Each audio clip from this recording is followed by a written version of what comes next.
We start with our Newsmaker segment and spend a few minutes with Missouri Secretary of State Jay Ashcroft. Mr. Ashcroft took office in January after winning last year's election.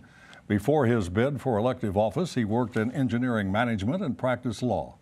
With Election Day coming up November the 7th, we'll talk with the Secretary about the law requiring voters to show ID at the polls before voting. We are pleased indeed to welcome Jay Ashcroft to Ruckus. Mr. Secretary, thank you very much for coming in. Thanks for having me. So you are responsible for implementing this new voter ID law, which passed as a constitutional amendment with about 64% of the voters saying yes last November. Do you expect difficulty in implementing it? No, not at all. It's a privilege, actually, to implement this law. We've had about 60 elections across the state since it went into effect on June 1st. And there's been no problem, has We there? haven't had any problems. And a little known fact about the law, this is the first time, at least in my lifetime, that we could say as a state that if you're registered, you can vote. We've had more than a handful of people already that under the old law would have been turned away, but because of this law, they were allowed to vote. Their vote counted and their voice was heard, and that's exactly the way it should be. Well, you certainly know better than anyone else. We have a big election coming up on November the 7th. It's big in Kansas City because the airport's on the ballot, the idea of switching to a one-terminal KCI. We expect there will be a number of people going to the polls for the first time since this voter ID law went into effect, and we've got some visuals we'll put on the screen of some of the things that are acceptable. But can you tell us what you have to be able to vote legally? Yeah, the first thing I would say is if you're registered to vote, you go to your polling place on Election Day, you will be able to vote. You'll be asked to show that current Missouri driver's license, Missouri non-driver's license, that military ID or passport. But if you don't have one of those four, any of the other forms of identification you've been allowed to vote with previously, you'll be allowed to use. You'll just be given some extra information about what the law is, and you'll have to sign a statement verifying that you don't currently have that Missouri driver's license, Missouri non-driver's license, military ID, or passport. But what the important thing people should know is if they're registered to vote, they'll be able to vote.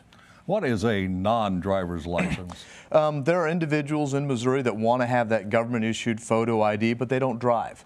Or maybe one of the benefits of it is that once you're 70 years old, that non-driver's license never expires, as opposed to Missouri driver's license, which always have an expiration date. It's just another form of identification you can get from your driver's license office, the fee office, the same way you'd get a driver's license, but obviously you don't have to do the visual acuity test or the driving test. Voter ID is a Republican initiative, and Democrats say it's an effort to suppress minority and poor people's vote because they tend to vote Democratic. How do you respond to that? Well, it's reported as a Republican initiative, but actually when you really look at how the idea of voter identification and requiring a photo ID in the United States started, it was because of the Baker-Carter Commission, which was President Jimmy Carter and James Baker. President Carter was not exactly a right-wing former Secretary of State. Baker, right, and then the president. It's a simple, common-sense way to make sure that we know who's voting and that they're only voting once. If this were really about disenfranchisement, we wouldn't be giving out free IDs, and we wouldn't be making sure that people could vote even if they didn't have that but ID. Mr. Secretary, people say there is no evidence of any vote fraud.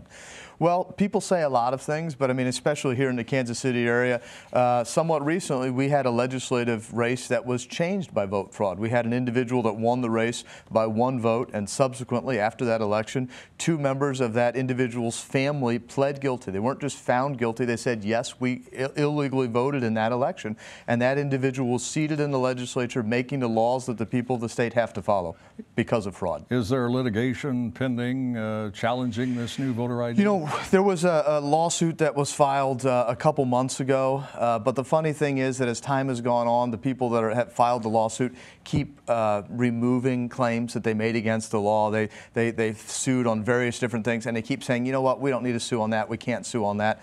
We expect that before long the court will look at this with the understanding that every registered voter can vote under this law, that ballot access has been expanded, and that we'll win in the court of law. It should go without saying, but I'll say it anyway. You're the son of a Missouri political legend, John Ashcroft, former governor, former U.S. senator, former attorney general in the Bush 43 administration. How's your dad? What's he doing? He's doing really well. He's back living on his farm just north of Springfield, Missouri, that he bought 50 some odd years ago. And I have the great pleasure of calling him every time there's a Cardinal game, a Royal game. Well, not that Chiefs game last Thursday. That wasn't a pleasure, but it's great. He's doing well. Well, it's great to see you. Thank you very much for coming in, and we'll look forward to the results of the November 7th election and the implementation of voter ID. Thanks for having me. All right, that is Missouri's Secretary of State, Jay Ashcroft. Now let's meet the panel and start a ruckus.